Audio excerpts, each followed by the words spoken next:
Hello again, whiskey friends. Thanks for joining me for another whiskey review, everybody. And if this is your first time here, hey, why not check out the vibe, see if you learn something. Maybe you learn about a brand you hadn't heard before. And we just keep doing this type of content regardless. So maybe this entices you to come back. But on today's whiskey review, I am pretty excited to highlight this particular brand and this particular variation. We have Hard Truth Sweet Mash Rye, and this is the caramel malt, which is their number 4 mash bill. We'll get into that a little bit here, but if you don't know about Hard Truth, you really should, because for something that's age stated at 2 years and a blend of 2 to 3-year-old barrels, holy crap, does this thing bring the flavor and brings absolutely none of the youth. What they are doing is pretty amazing stuff. And that's another important reason to highlight them and go through this review on another mash bill. So thank you for joining, everybody. Let's kick off the show.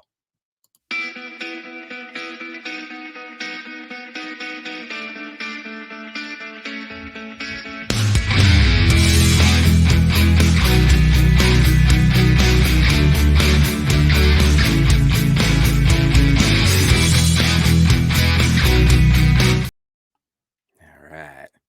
Pouring out a little bit here, a little bit more in there. But for today's review, hey, cheers to everybody that was at Pours of the Park 2022. Man, that was a fun event. I can't wait to do it again this year. But let's get into this one. Hard Truth. If you haven't heard of this yet, there is a prior video. Maybe I'll figure out how to do a linky thing somehow. But there is a prior video on Hard Truth, mash bill number 1, the original rye. So I've got batch 5 of that. That came to me with quite a bit of hype. Like, a lot of people were getting excited about Hard Truth and asking me if I checked it out yet. And that surprised me quite a bit. I mean, we're talking about a new Indiana distillery making a rye whiskey and releasing it at 2 to 3 years at a commitment of a price. So it's like, what is going on here? Why are so many people talking about this? And the moment that that original rye hit my lips, holy crap, did the hype all of a sudden make sense? Now, this one that we're going to go through today is mash bill number 4. This is the caramel malt here. So keep that in mind if you do see these. You know, they do put the mash bill number down here. This is mash bill 4. The one I was talking about previously is mash bill 1. I've also seen a chocolate malt that is mash bill 5. And tell you what, after this one, I'm going to be buying that one too. But we'll get into that here momentarily. But I learned enough off of this pour that I'm going to keep playing forward. But this is also what's interesting. It's a sweet mash rye. If you aren't familiar with the word sweet mash versus sour mash, essentially they leave some of the byproduct of the mash from the prior batch into the next batch, and that enables them to have some more continuity of flavors. The other thing that sticks out to me is very recently, Big Vic gave us the batch 1 of the sour mash. I know I'm pointing down there because the bottle's in this shelf over here. The sour mash or the sweet mash rye. He gave us that in a blind, and I didn't immediately identify it. I was very impressed by it when we went through it blind. And he then asked the question, is this sour mash or sweet mash? Every time people do these blinds and they ask questions, I don't only think about the question they ask, I think about the intent of the question that they asked. And the moment he said sweet mash, and just prior conversations that I've had with Big Vic, I was like, oh, son of a gun. That is the Hard Truth rye. That's the Indiana rye. Now, the other thing to keep in mind with this brand, Indiana rye, if they start sourcing and you see distilled in Indiana, it's going to become a lot more complicated because, man, this thing is interesting. And man, if they do contract distill, people are going to want to get their hands on this. Whoo-wee. So let's go into this. We're going to break down the nose and then we'll go into the taste. And then we'll get into the final score at the end of this one. Now, to read off the stats before we get into it, it is 117.4 proof. So this is barrel strength. They say here it is a blend of 8 barrels. So that's what encompasses batch 1. This was released, dumped at least, in September of 2022. And the last thing I want to note, oh, the price. It is $95. So I got this in Northern Kentucky for $95. So that's ultimately kind of the kicker of this one. I mean, you're talking about something that's really good, but you are paying to support them where they are in their life cycle. All right. Cheers, everybody. Let's get into this one.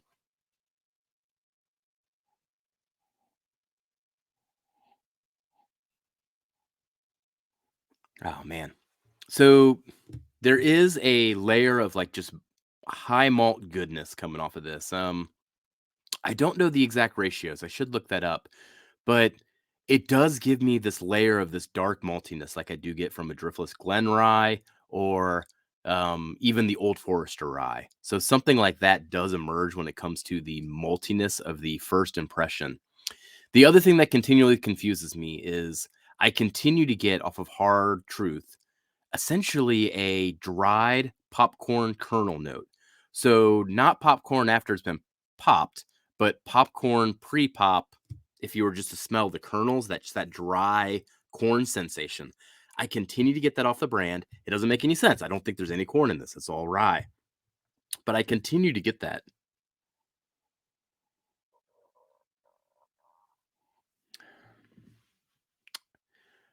One other thing that I think is interesting about this particular one, it's one of those things. Usually, I articulate smells and tastes into foods, and typically pastry foods and sweet foods, because that's why I like bourbons and ryes in the first place.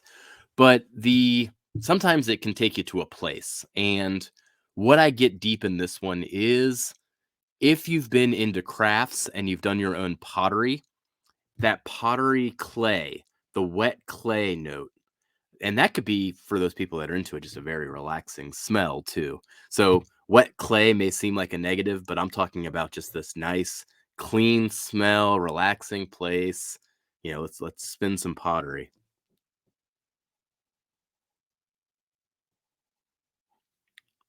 The last thing that I'll highlight here, and I believe I'll get this again through the rest of the tasting if it's consistent with my prior tastings. The notes that I continue to come back with on this one is caramel icing that I articulate at least to a donut shop.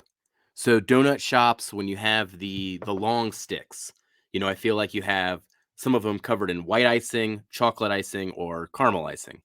I'm talking about that caramel icing on the long stick donuts. And then to a different degree, less so on the nose, I think we'll get back to this again later. That custard that exists within that donut comes through as well. So that whole pastry in and of itself, the donut with the custard filling covered in the caramel icing, that's what I think of when I smell this, and that's what I'm going to get throughout the taste as well.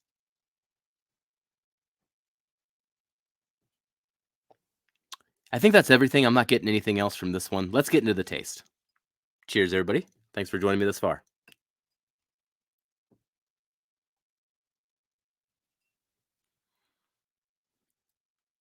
Hmm. Oh, man. I love that note. Up front, nice and creamy. I love the mouthfeel of this one. It just coats properly. Your tongue likes to swirl in it.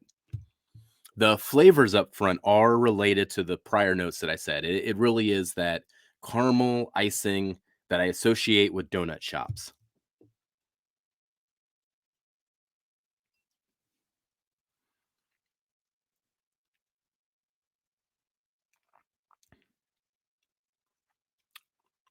When we get to mid palate, caramel icing still there. The doughiness then emerges, and that custard emerges as well. It really is that particular thought process I keep going back to is of those stick donuts covered in the caramel icing with the custard inside it. I don't know if that's a regional thing or not, so forgive me on my donut etiquette here. But this is a donut that was probably my favorite to order as a kid when I go to a donut shop with my grandparents. It would be this donut. So that could be why I'm zeroing in on it, but I will say I've never zeroed in on this memory or this particular flavor combination before. So once again, that's something that interests me. When I've never described something like this, then it kind of sticks out as being unique.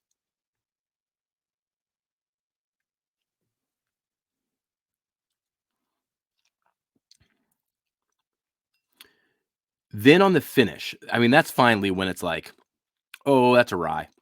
It's a malty, dark rye, but the rye comes through, the pepperiness comes through, and then that deep malt comes through as well. And that's still right beside that whole donut that I've been talking about all along. So that donut, that crispness and completeness of that particular donut blend carries through from the nose to the front to the mid to the finish. I mean, to the whole thing. Um, and it's interesting because it's like, would you describe something as one noted if you get the whole note? But the note that I'm describing is a complex note. And I think that's where I struggled a little bit when it came to the scores and scoring this properly was, I get the singular experience throughout, but that singular experience is kind of a complex thing to begin with. So do you discount it because it's that crisp and singular, even though I wouldn't describe it as one noted?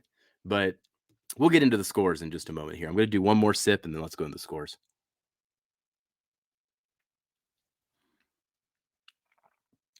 Oh man. And once again, unbelievable that this is age stated at 2 years. And they say it's 2 to 3 year barrels. I mean, unbelievable.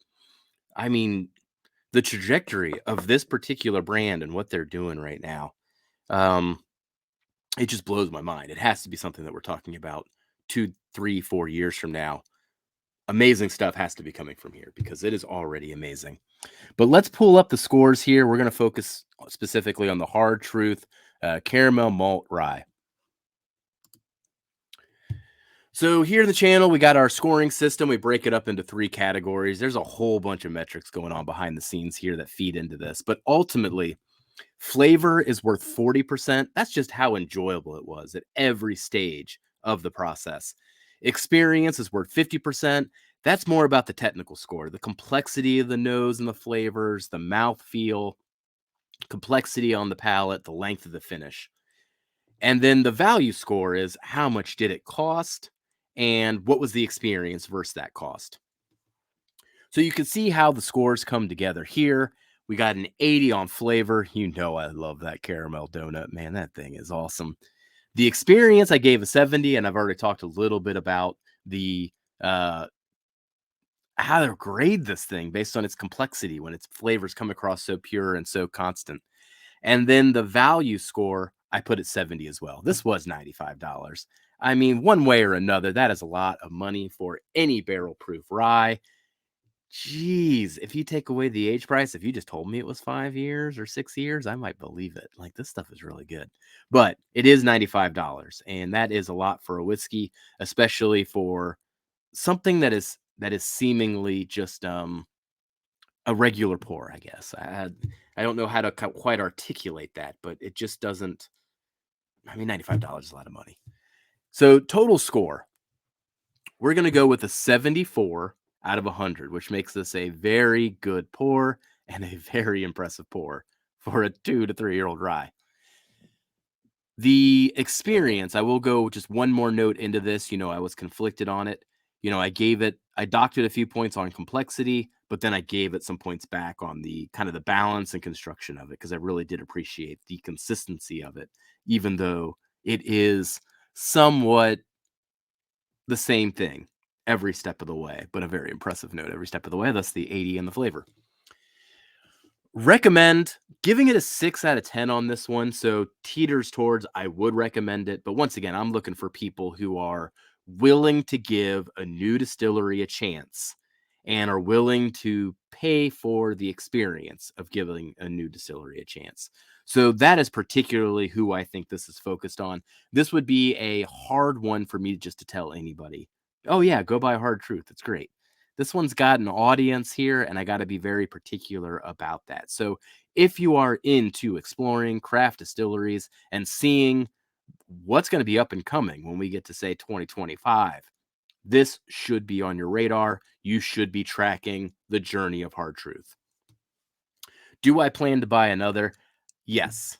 I do like the caramel malt more than the other, the mash bill number one, but by a hair, it's just delicious. And the other one that they had at the party source was the chocolate malt for $95 as well. I just didn't feel comfortable going out on a limb and buying both of them at the same time. So I made the distinct decision to say, if this one impresses me, I will buy the next one. Well, this one impresses me. I will be buying the chocolate malt rye next. So keep an eye out for that review. I would say within a 2 to 3 week period, but it probably won't take me too long to get back to the store and buy that one. So that breaks down the Hard Truth Caramel Malt Rye. Once again, very impressed with this brand. I think this is a brand that people should be tracking. They are doing a lot of good stuff, and I just can't think of a brand that I've been this excited for in a little bit here. I mean, their trajectory exceeds some of the other brands that we rave about today. So I'll leave it at that. I think I've given them enough praise. I think I've spoken enough truth about this particular topic. But we will go on to the chocolate malted rye probably within the next couple weeks and see if this brand continues to impress. Well, thank you for joining me today, everybody. We'll see you next time. Bye, whiskey friends.